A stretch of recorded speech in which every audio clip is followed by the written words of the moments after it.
The air inside the studio buzzed with energy, the kind that only happens when thousands of hearts beat in unison, some with excitement, some with nerves, all with anticipation.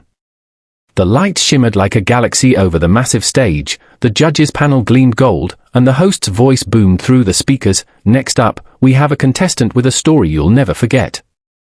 Backstage, a young man named Eli Turner, 24 years old, clutched his worn guitar, the same one his father had given him years ago, now scratched and scarred but still full of soul. His palms were sweating, his heart pounding in his chest like a trapped bird. He wasn't here just to sing, he was here for something deeper, something that went far beyond music or fame. Just 2 years earlier, he had lost everything.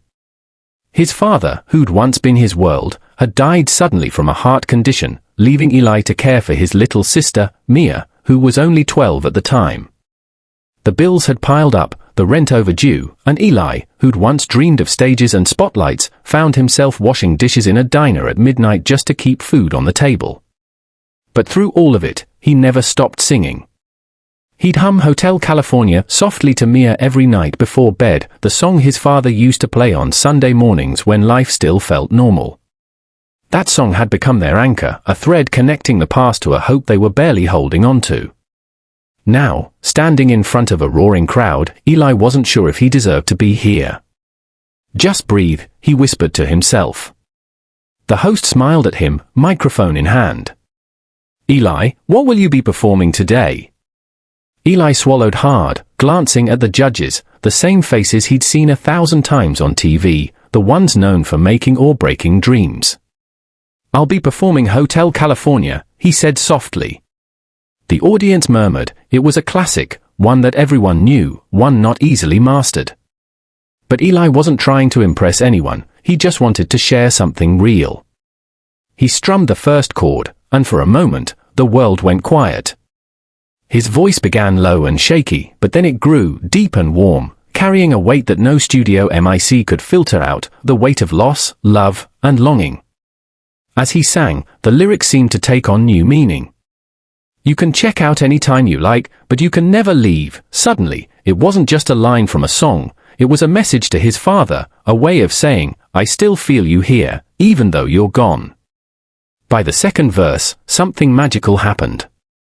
The audience, who had been politely silent at first, began to sway. Even the judges leaned forward, their usual skeptical expressions melting into quiet awe. The lights dimmed to a golden hue, as if the universe itself wanted to listen. Eli's voice cracked, not from weakness, but from truth. A tear slipped down his cheek, but he didn't stop. On the last chorus, he closed his eyes and played like he was back in his father's living room, a boy again, lost in music and love.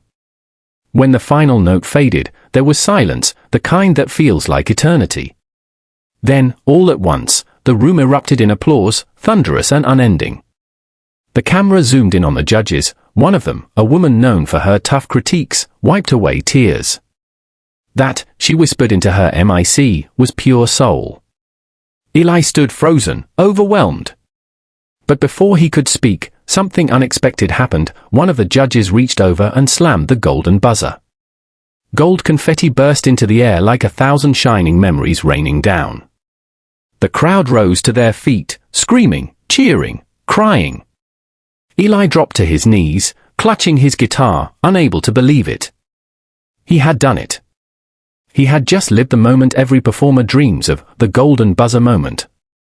But as he looked up through the glittering storm, his eyes caught something even more powerful. The judge who had hit the buzzer, an older man with kind eyes, was standing now. He looked directly at Eli and said into the mic, "I want to tell you something. My son loved this song. He passed away 5 years ago. I thought I'd never be able to hear it again without pain. But tonight, you brought it back to me, and not as something sad, but as something beautiful. You reminded me that music heals." The audience went still again, tears glistening in the golden light. Eli, shaking, stepped forward. His voice broke as he replied, "I sang this for my dad. He used to say that songs are bridges, they connect people who can't see each other anymore." The judge nodded, and in that instant, it wasn't about winning, or fame, or even music. It was about two souls connected through shared loss and healing.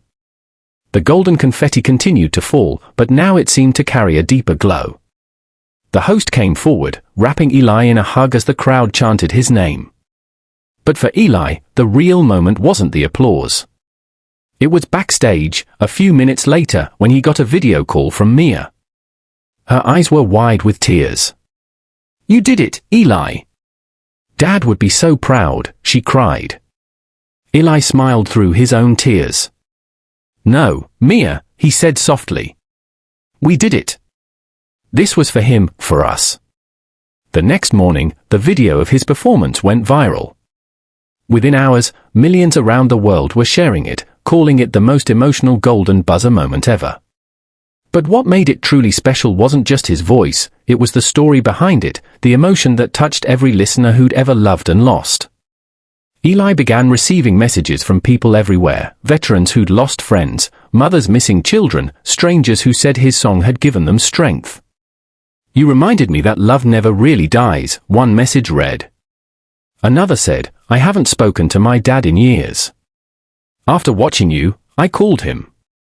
Eli realized then that what his father had taught him was true. Music isn't about notes or fame, it's about connection, about reminding each other that we're not alone.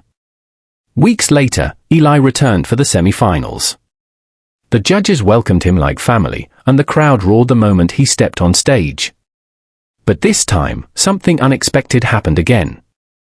Before the performance began, Eli asked if he could dedicate his next song. The host nodded.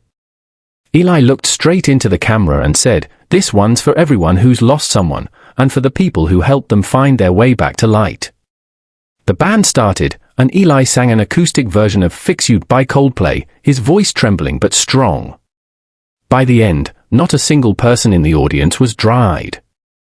The same judge who had once been broken by grief now stood with his hand over his heart, smiling. "You healed me twice," he whispered as the crowd erupted again. That night, after the show, Eli sat alone outside the studio, the night air cool against his skin. He looked up at the stars, they seemed brighter than usual. He pulled out his phone and played the recording of his Hotel California performance. The sound was raw, real, filled with everything he'd ever wanted to say to his father. "I hope you heard it," he murmured. Then, as if in answer, a gentle breeze stirred the golden confetti still scattered on the ground, lifting a few pieces into the air. They shimmered under the streetlights before drifting away, like blessings carried on the wind. Eli smiled through his tears. He didn't need proof, he knew his father was there. Months later, Eli's career took off. He released an album titled Golden Strings, filled with songs about hope, love, and second chances. But he never forgot where it all began, that stage, that song, that moment when grief turned into light. Whenever fans asked about the golden buzzer, he would laugh softly and say, "The buzzer didn't change my life, kindness did." He used his fame to start a foundation that provided instruments to underprivileged kids who dreamed of music but couldn't afford it. "Every child deserves a song," he said during interviews.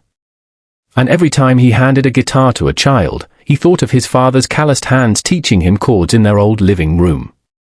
Years later, during a concert in Los Angeles, Eli noticed a familiar face in the front row, the judge who had given him the golden buzzer. After the show, the man approached him with tears in his eyes. "You know," he said quietly, "my son's favorite song was Hotel California.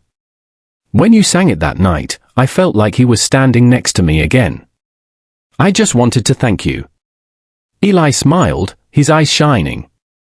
"You gave me that moment too," he said. They hugged, two men who had once been strangers but now shared something sacred, the understanding that grief, when shared, becomes love.